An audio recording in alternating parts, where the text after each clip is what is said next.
Welcome back to Muscle in the Morning, brought to you by Iron Mag Labs. Make your mark. I'm Dave Palumbo, and today is Tuesday, May 16th, 2017. And let's find out what's going on in the world of bodybuilding and fitness. Whoever said big things come in small packages apparently never got a good look at Lucic Sando. Because let me tell you, there ain't nothing small about this guy. Almost halfway through his rookie season, the UK Nightmare looks like he's starting to fire up the engines again. Progress photos that surfaced over the weekend hinted at a few potential contests on the horizon, where Sandoe will look to improve on that very solid look he brought to the Arnold earlier in the year. Pound for pound, this kid is already as thick as they come, and if he can start to polish up the bells and whistles, it won't be long before he starts seriously contending for some wins. Our hockey-loving fans north of the border are probably pretty sad these days now that every Canadian team has been knocked out of the NHL playoffs. But there's still plenty of time to hop on the Henri, Pierre bandwagon. Late last week, some new photos surfaced of a fully regenerated, rejuvenated-looking Ano, who seems to be doing pretty well after being sidelined for a bit with an illness.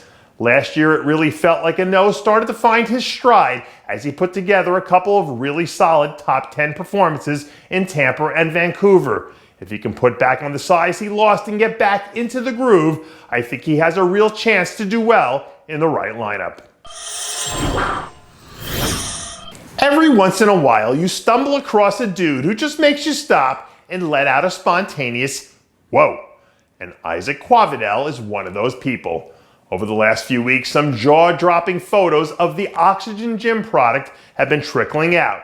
And rumor has it he's planning to make a trip our way a few weeks from now to introduce himself to the world at the Vancouver Pro. Whether or not Qavidel actually ends up making the trek is still anyone's guess at this point. But regardless of what happens next, this guy is someone who needs to be on everyone's radar starting now. I'm a firm believer in the fact that every man is the author of his own destiny. And about 72 hours from now, Sergio Oliva Jr. will put pen to page for the first time in his pro career when he sets foot on the New York Pro stage. Over the week, Sergio released some video from one of his last back training sessions before the show, as he tries to etch in a few last finishing touches. Sergio has a physique and a personality that is really made for success in this sport at the highest level. And I think I speak for fans all across the sport when I say that I can't wait to see what this guy brings to the table come this weekend.